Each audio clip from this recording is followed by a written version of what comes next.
The following presentation is brought to you by the RELM Network. This is Vince Russo's The Brand.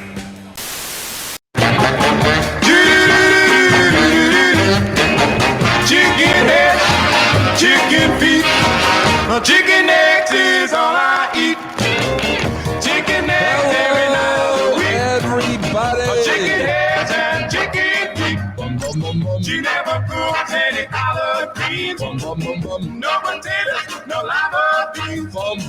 Chicken heads, chicken feet, chicken eggs is all I eat.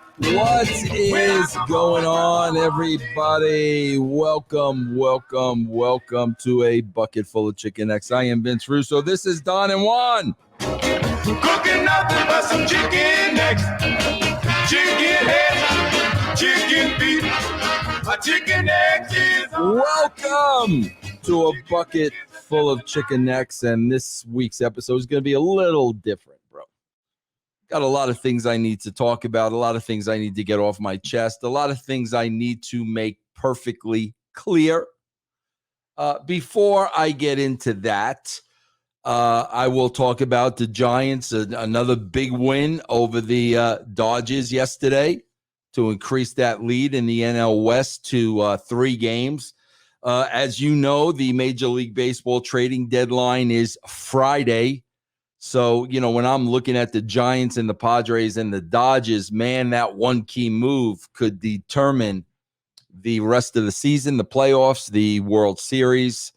So I'm really going to be staying on top of that and MLB Network the next couple of days. I think Max Scherzer is really the guy. I believe wholeheartedly, without a shadow of a doubt, one of those 3 teams is going to pick him up. And I really believe that Scherzer could make the difference down the stretch. Man, you got a guy like Max Scherzer in the playoffs, man. That is absolutely huge. He has said he wants to go to the West Coast. I do believe he's going to go to one of those 3 teams, and I do believe that he will shift the power. So we will see what happens. I am also happy to announce that my wife is finally home.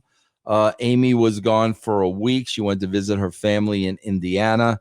And man, bro, I don't like not having my wife around, bro. I really don't.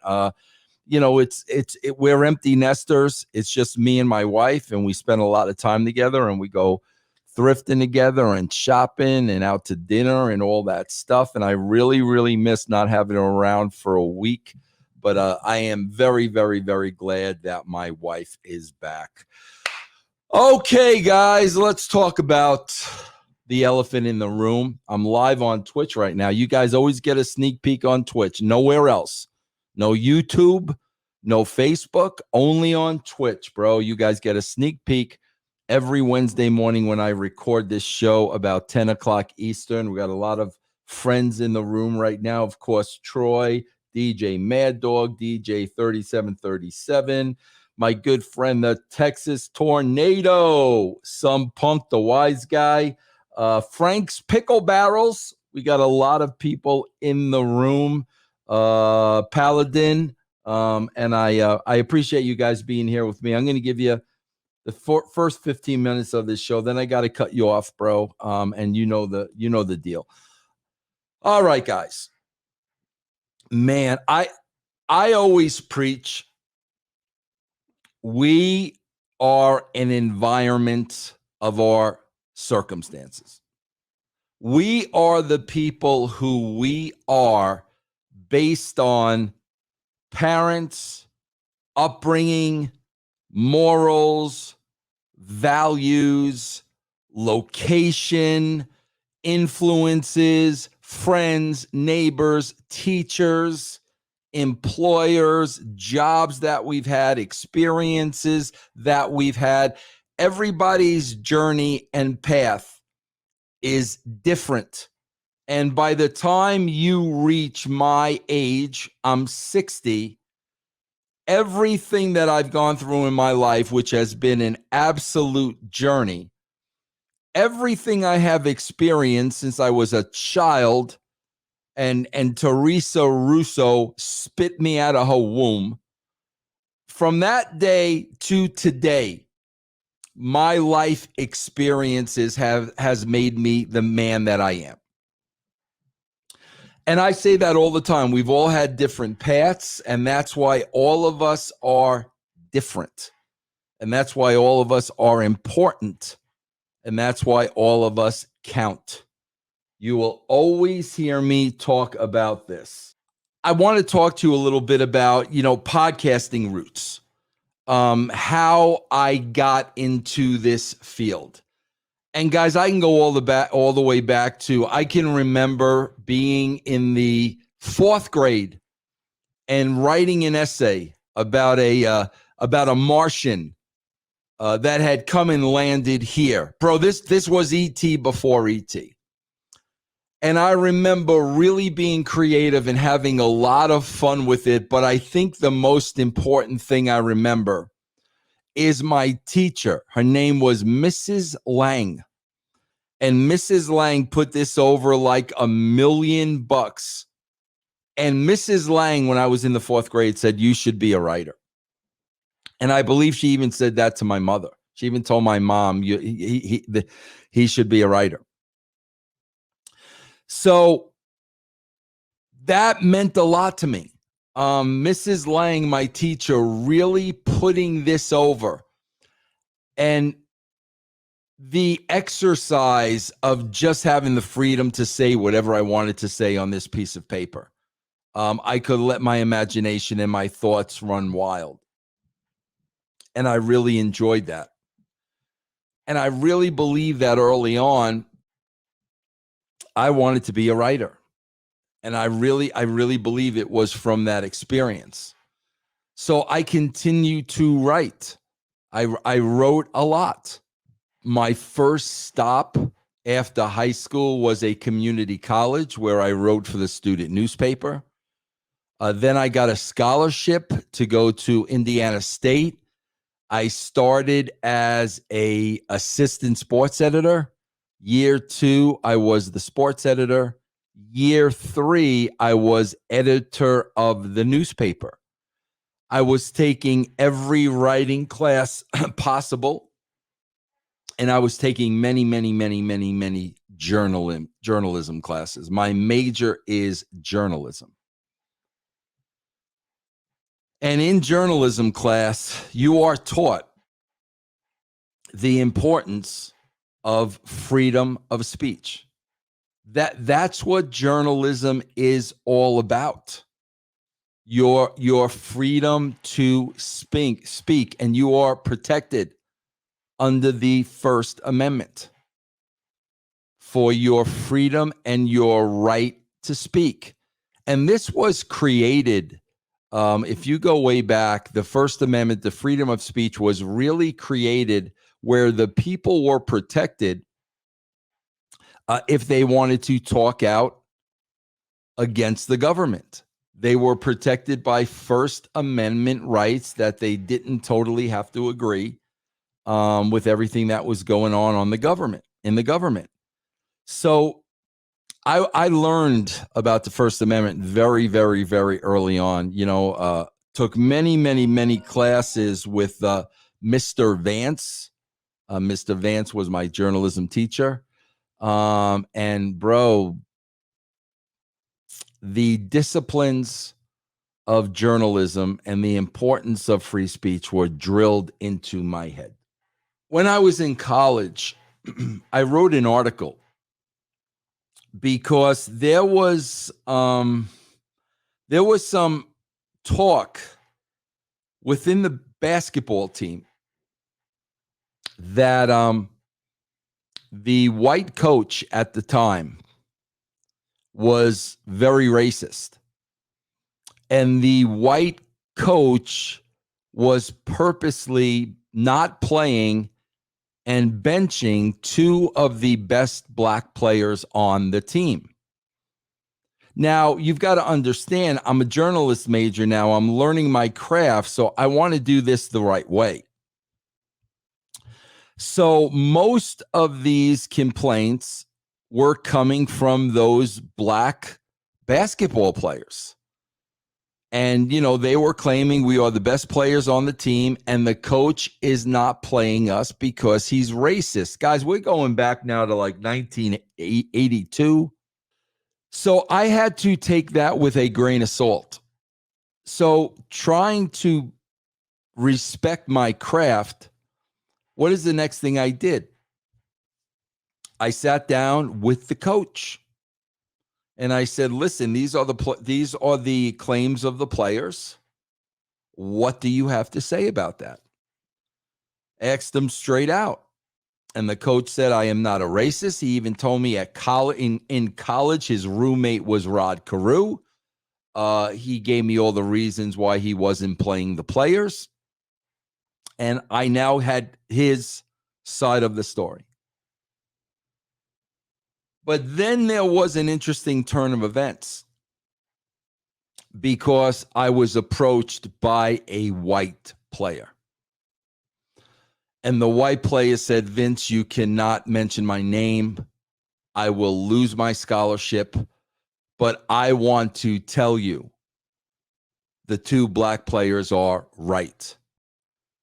The coach instructed us to stay away from those two black players, to not even communicate with them. This coming from a white player, I was like, wow, okay, now there's a story here. So I wrote the article, and it was the front page of the student newspaper. And I had comments from the black players, I had comments from the coach, and I had comments from this white player. And I laid out the story. And the way I laid it out was, listen, I don't know if the coach is guilty or innocent. I've laid out the facts. It's up to you to decide. You can draw your own conclusion of what you think. But I'm not going to sit here and say this coach is racist because, quite frankly, I don't know. So I'm just going to lay out the facts, and then you can make the decision. The story aired, and when it came out, there was a knock on my door. It was about 3 or 4 of the basketball players from the team, and they wanted to talk to me. And I said, no problem, let's talk. And there was an adjacent laundry room. I didn't want to have a conversation like, I had like 3 roommates, and I'm like, I don't want to bother my roommates. Let's just step into the laundry room. So I step into the laundry room with these 4 players, not thinking anything, just thinking there's going to be a discussion and a talk. And before I knew it, bro, one of these players cold cocked me and punched me right in the face without saying a word, nothing. I remember kind of going down and knowing I had to get my ass out of there. And I made my way back into my apartment because, my 3 roommates were there. I'm not going to sit there and let 4 white basketball players beat the shit out of me. So I went in my apartment. My roommates were there, and this turned into like a big thing. I mean, this was covered in the local newspapers. This was a really big deal. But again, what I took away from this was, man, there are going to be people that don't like what you write, or there are going to be people that don't like what you say, and they have every right to not like it. But to stoop to violence, I mean, I don't know about that. You don't like something that I wrote, then have a conversation with me. You want to punch me in the face? Well, that's a whole other ball game. That's a whole other level. But I learned what the freedom of speech could cost you. And at the time, it cost me a punch in the face. So this made me really understand, wow, my freedom of speech and my freedom to write an article. And even though I got all sides of this story, I literally was physically attacked because somebody did not like what I wrote. But even as a college student, I was not going to let that stand in the way of my freedom of speech. Because we all have the right to talk, to feel, to think, to say. And that is what our forefathers fought for. So I got my degree, graduated college. You guys know the rest. Wound up working at the WWE, the whole 9 yards. So I get into podcasting and, freedom of speech, speaking my mind, saying what I want to say. And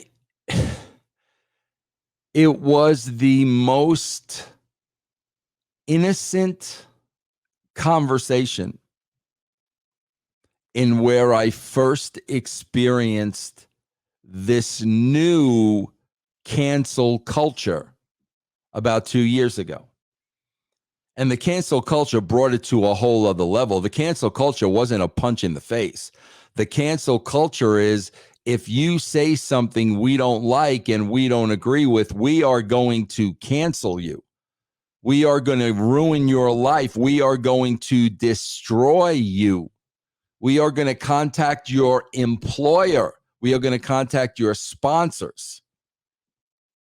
We are going to put you out of business if you do something we don't like or we don't agree with. And basically what happened, for those of you that listen to Castrating the Marks, Jeff Lane put up a picture of Ryan Satin kissing his girlfriend, and they were both wearing these creepy masks. So me and Jeff commented on the picture. We had a little fun with the picture. We had some laughs with the picture. Keep in mind, the girlfriend is wearing a mask, so you can't even see who she is. We did it jokingly. We had fun with it.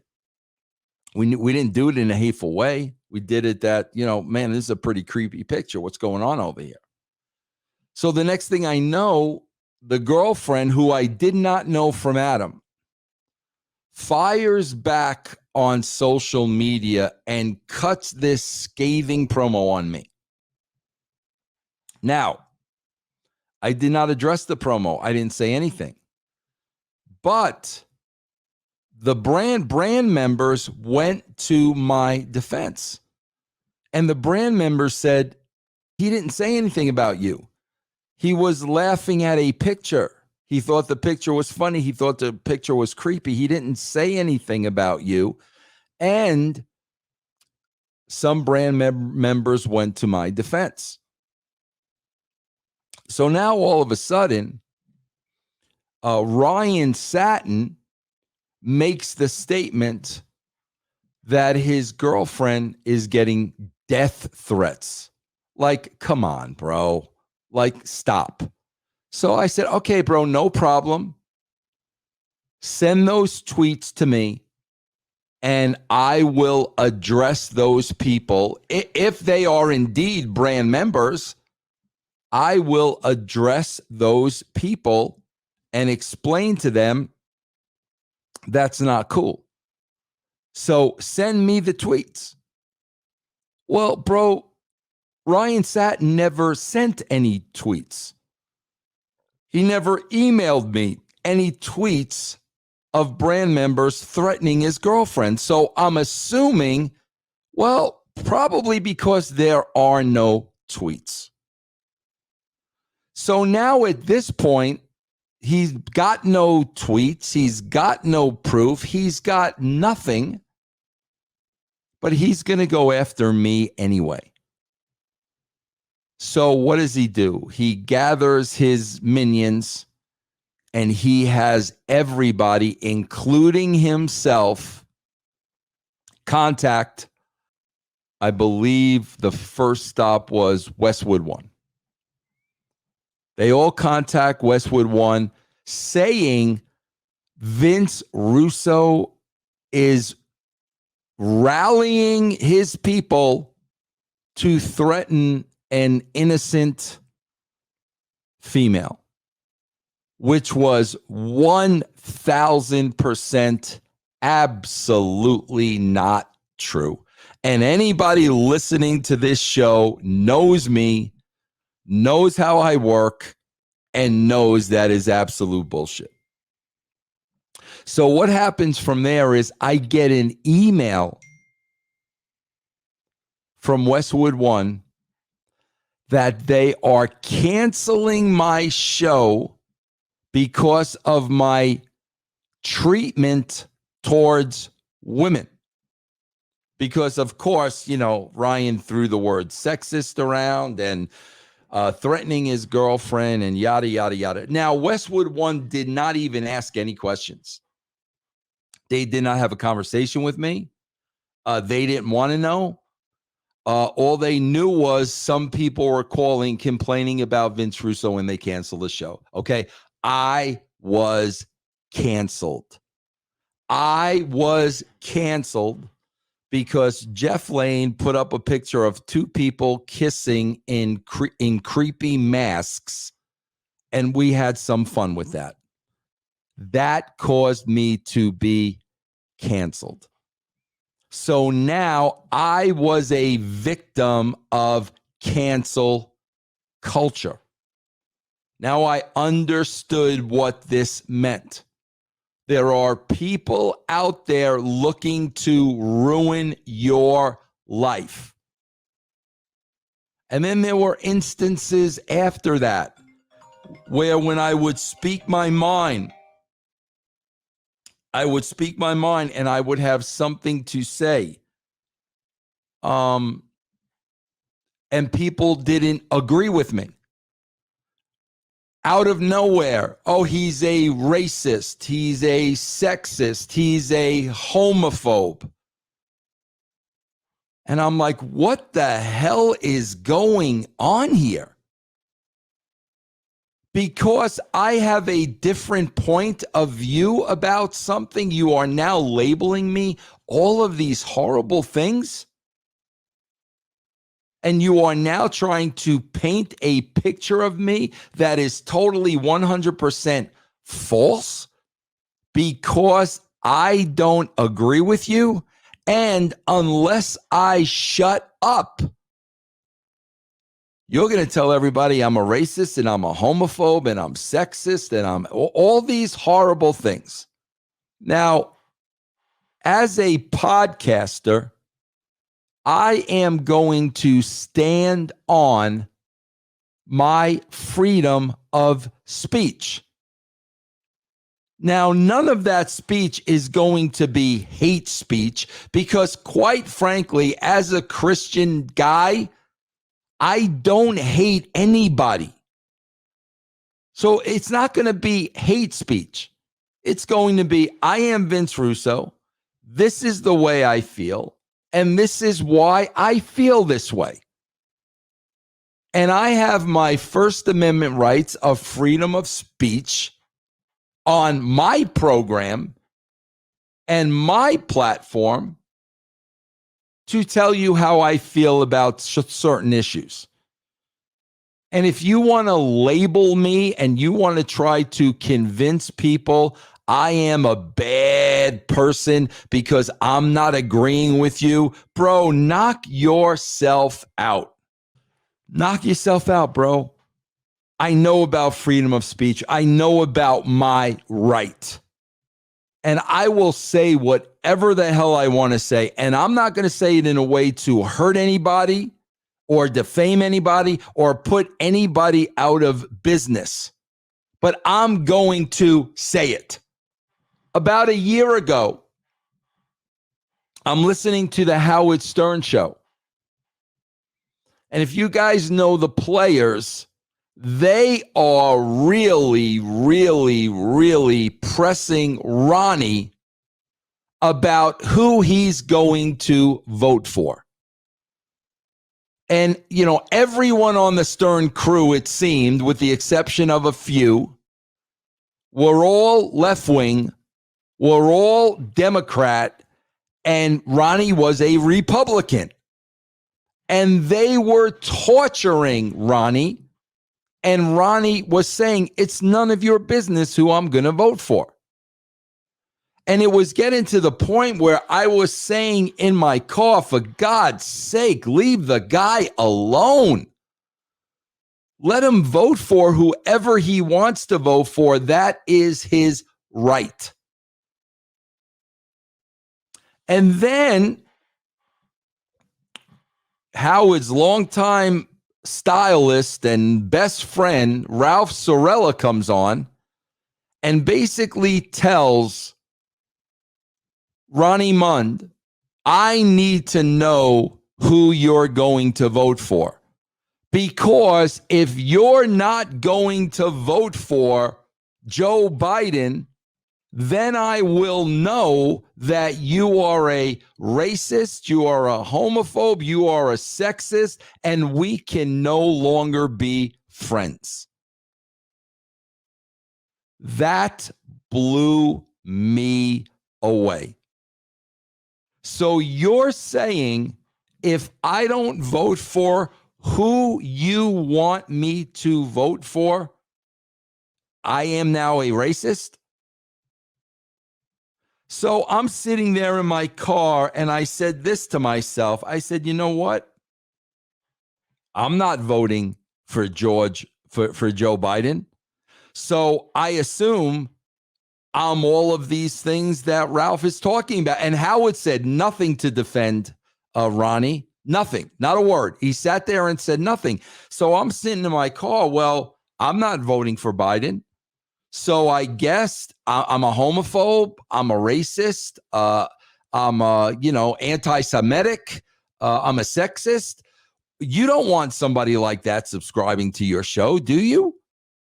So I canceled my Sirius reservation, my Sirius subscription. After listening to Stern for 40 years, I canceled my subscription. If I don't vote for who you want me to vote for, I'm a racist and a homophobe and anti-Semitic. And are you out of your mind? And Howard Stern sat there and said nothing? I really have no interest in listening to this show anymore and paying for this show. So what did I do, bro? I canceled my subscription. I didn't tell everybody else to cancel their subscription. I didn't go on a Twitter tirade. I didn't go out there on social media screaming at the top of my lungs from the mountaintop. I made a personal decision to cancel that subscription. So now, freedom of speech, cancel culture, these things have affected my life. So now I have the opportunity to buy the RELM network. And I say, you know what? I am going to buy this network and I am going to promote freedom of speech. We are going to be behind a paid wall. Everybody and anybody will have the freedom to say whatever they want to say and not have to worry about being canceled or blackballed or censored or losing their job or being labeled horrible things. They will be able to come to a place and freely speak. Now, I'm not going to agree with hate talk and threatening talk. I don't like hate talk, but I'm going to let you speak your mind. And there were a couple of people I knew of that got absolutely canceled. Bro, I am a San Francisco Giant fan through and through. And I've been a Giants fan since I'm an 8-year-old kid. The Giants canceled Aubrey Huff. They erased him from the 2010 World Championship team. Now, you know what? Did I agree with that? Absolutely not. Am I still a Giant fan? Yeah, I'm still a Giant fan, but I don't agree with the way they do business politically. So I disagree with them. But I knew Aubrey Huff was on my show. I know this guy's been blackballed from the Giants. This guy's been blackballed from baseball. This guy has been silenced because he doesn't agree with a certain side. So we are going to stomp you out like a bug. Same thing happened to Val Venus, who I know very well, who wouldn't hurt a fly. But Val Venus is a free thinker. He thinks outside of the box. They did not like that on social media. And they canceled Val Venus. They silenced Val Venus, who, in my opinion, had a lot to say. All of a sudden, these people are silenced and aren't allowed to say anything anymore because they don't agree with a certain group of people. So it was with open arms that I welcome them to the RELM Network. You can come here. I don't promote hate, but you can say what you want to say. And you will know that you will have the right to practice your freedom of speech. And people can either subscribe and listen to you or not. Just like I decided to no longer listen to Stern. That was my choice. This is behind a paid wall. If you want to listen to what Aubrey Huff and Sean Morley have to say, then you pay to listen to what they have to say. If you don't, then you don't listen. How hard is that? So ever since I make the announcements, now I'm getting all these threats and all this hate mail, even including some brand members who I thought I knew. How dare you? How could you? How dare you? So in other words, let me get this straight. I gave these gentlemen an opportunity because they have been silenced and they have been canceled by people who purposely silenced and canceled them. That was the agenda. That was the goal. Silence them, censor them, blackball them, destroy them.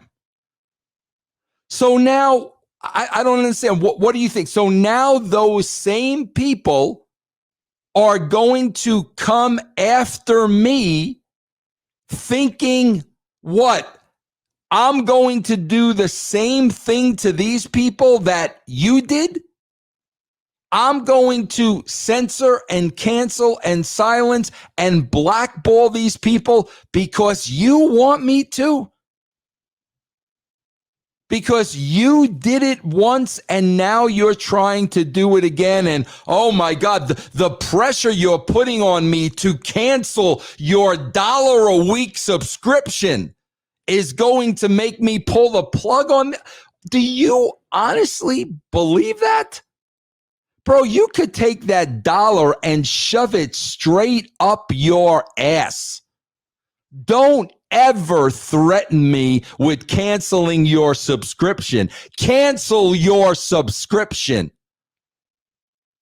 Because you know what? The fact of the matter is, if you are that closed-minded and you want to hurt people and you want to take people's livelihood away from them, and if you don't get your way, you're going to threaten, bro, the brand is the wrong place for you. I don't even want you listening to this show. So take the buck, shove it straight up your ass. Understood? Because I'm not pulling the plug on these shows, and you're being deaf to the fact that I'm saying this platform is open to anybody.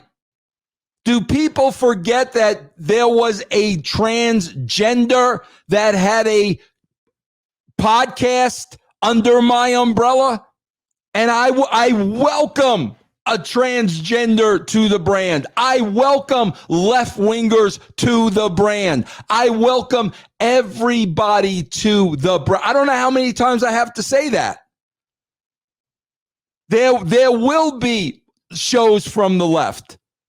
It's open to everybody to speak freely. And if you don't get that, seriously, bro, kiss my ass. Like, take your dollar and go home.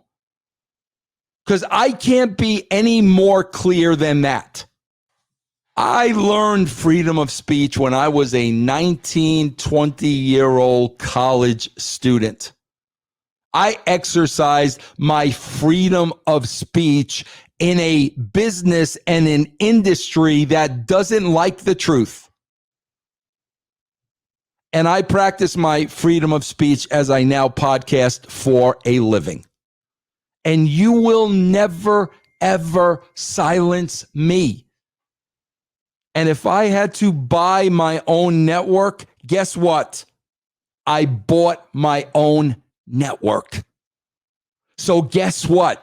Everybody on Twitter, you want to complain? Complain to the head of the network. Complain to me. Because let me tell you something. You're not going to destroy people's lives on my dime. And I don't care if they're left wing, right wing, straight, gay, black, white. This is a platform of freedom. And literally, you don't like it, kiss my ass. Take your dollar and go buy a half a cup of coffee. Aubrey Huff will have a show on the RELM Network. Sean Morley will have a show on the RELM Network. Batman will have a show on the RELM Network. Shuley and Bob Levy will have a show on the RELM Network. A transgender will have a show on the RELM Network. And if you don't like it, like literally kiss my ass. If you think threatening me over your dollar a week is going to entice me to cancel people, you're out of your bird. You know nothing about me. You're cuckoo. You're crazy. You're nuts. The RELM Network represents the freedom of speech for all. Everybody. And if you want to silence people because they don't agree with you, bro, you are barking up the wrong tree. I listen to all sides. I listen to all people. You don't believe me? Go sample black and white. Go sample black and white. So if you support freedom of speech for all people, all shapes, all colors, all sizes, all political beliefs, then you want to support the RELM Network. And let me make one thing perfectly clear again. I don't support hate speech. That's not what we're talking about here. Because I don't hate anybody. I support your freedom. And you know what? If you want to silence people that don't agree with you, if you want to cancel them, if you want to put them out of business, if you want to unemploy them, whatever you want to do, you're in the wrong place. And it's going to take a lot more than your threats for me to pull the plug on any show that I put on the RELM Network. So I'm telling you, don't even waste your time. So that's it. That's what I have to say about that. So, bro, you can tweet me till your fingers bleed. That's Chicken Necks. I'll talk to you next time.